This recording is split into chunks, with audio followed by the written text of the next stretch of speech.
आज ही Doubtnut app download करें। Doubtnut पर होगा अब आपके सभी मैथ्स, केमिस्ट्री, फिजिक्स और बायोलॉजी डाउट्स का सफाया। बस अपने क्वेश्चन की फोटो खींचो, उसे क्रॉप करो और तुरंत वीडियो सोल्यूशन पाओ। Download now.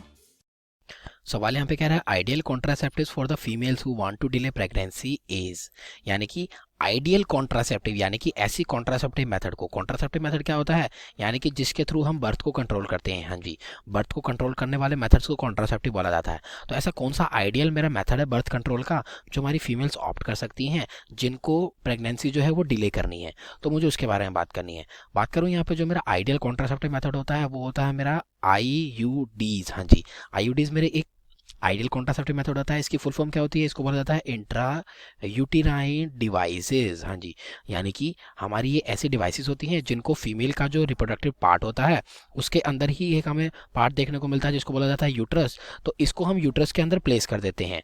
तो हमारी जो IUDs होती हैं यूट्रस के अंदर हमारी इंसर्ट की जाती हैं फीमेल्स के अंदर जिनको प्रेगनेंसी जो है वो डिले करवानी है।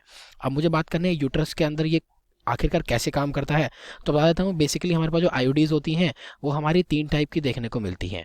सबसे पहले कौन सी होती है, ये होती है मेरी non medicated IUDs। Non medicated IUDs, फिर आ जाती है मेरी कॉपर रिलीजिंग IUDs, और तीसरी आ जाती है मेरी हार्मोन रिलीजिंग IUDs। तो ये 3 टाइप की IUDs हमें देखने को मिलती है। तीनों के बारे में थोड़ा थोड़ा सा आपको बता देता हूँ। बात करूँ अगर नॉन मेडिकेटेड IUDs के बारे में, तो ये क्या करती हैं, ये हमारे इन्फ्लामेटरी रिस्पॉन्सेज के ऊपर एक्ट करती हैं, यानी कि यूट्रस के अंदर ये इन्फ्लामेटरी रिस्पॉन्सेज को जगा देंगी, जिससे क्या होगा, हमारे स्पर्मिसाइडल इफेक्ट्स चालू हो जाएंगे। यानी कि स्पर्मिसाइडल हमारे ऐसे मॉलिक्यूल जो हमारे रिस्पॉन्सिबल होते हैं हमारे स्पर्म को किल करने के लिए। तो हमारी यहाँ पे क्या होगी, हमारे जो स्पर्म है उनकी फैगोसाइटोसिस देखने को मिलेंगी, यानी कि हमारे फैगोसाइटिक मॉलिक्यूल्स उनको एनगल्फ कर लेंगे और उनको क्या कर देंगे, उनको किल कर देंगे। तो ये हमें नॉन मेडिकेटेड IUDs के अंदर देखने को मिलता है। अब अगर हमारे स्पर्म ही किल हो गए तो हमारी फर्टिलाइजेशन जो है वो हमारी हो ही नहीं पाएगी। तो इस प्रकार से ये एक्ट करता है एज अ कॉन्ट्रासेप्टिव मेथड। बात कर लेता हूँ अब दूसरे के बारे में जो है कॉपर रिलीजिंग IUDs। जो कॉपर रिलीजिंग IUDs होती हैं ये हमारी कॉपर को रिलीज करती हैं यूट्रस के अंदर। बात करूँ अगर इस कॉपर के बारे में, तो जो कॉपर है उसको दुश्मन माना जाता है स्पर्म का। क्यों दुश्मन माना जाता है, क्योंकि जो हमारा कॉपर होता है वो हमारी स्पर्म की मोटिलिटी को रिड्यूस कर देता है या फिर सप्रेस कर देता है।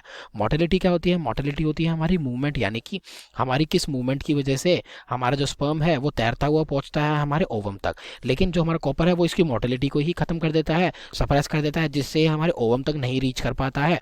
और क्या होता है, यहाँ पे हमें फर्टिलाइजेशन देखने को नहीं मिलती है। तो इसलिए ये एक्ट करता है एज अ कॉन्ट्रासेप्टिव मेथड। अब बात कर लेता हूँ तीसरे मेथड के बारे में या तीसरे टाइप के बारे में, जो कि है मेरी hormone releasing IUDs। Hormone releasing IUDs release करती हैं हार्मोन्स को। तो यहाँ पे जो 2 हार्मोन्स होते हैं प्राइमरली वो होते हैं हमारे एस्ट्रोजन या फिर हमारे प्रोजेस्टेरॉन। किसी एक की भी हो सकती है या फिर दोनों के ही कॉम्बिनेशन से भी आ सकता है हमारी ये IUDs। तो एस्ट्रोजन और प्रोजेस्टेरॉन क्या करते हैं, ये हमारी फीमेल के अंदर हार्मोनल इम्बैलेंस कर देते हैं। हाँ जी, अब हार्मोनल इम्बैलेंस कैसे मदद करता है, आपको पता ही है। ये जो 2 हार्मोन होते हैं एस्ट्रोजन और प्रोजेस्टेरॉन, ये बेसिकली रिस्पॉन्सिबल होते हैं हमारी जो एंडोमेट्रियम लेयर होती है उसको तैयार करने के लिए। ये एंडोमेट्रियम लेयर को थिक करते हैं, जिससे जो हमारा फर्टिलाइजेशन के बाद जो हमारा एम्ब्रियो बनेगा वो हमारा एंडोमेट्रियम लेयर पे जाके क्या हो जाएगा, अटैच हो जाएगा और इम्प्लांट टेशन हो जाएगी हमारे एम्ब्रियो की, जहाँ पे वो हमारा डेवलप करेगा 9 महीने के लिए फीमेल बॉडी के अंदर।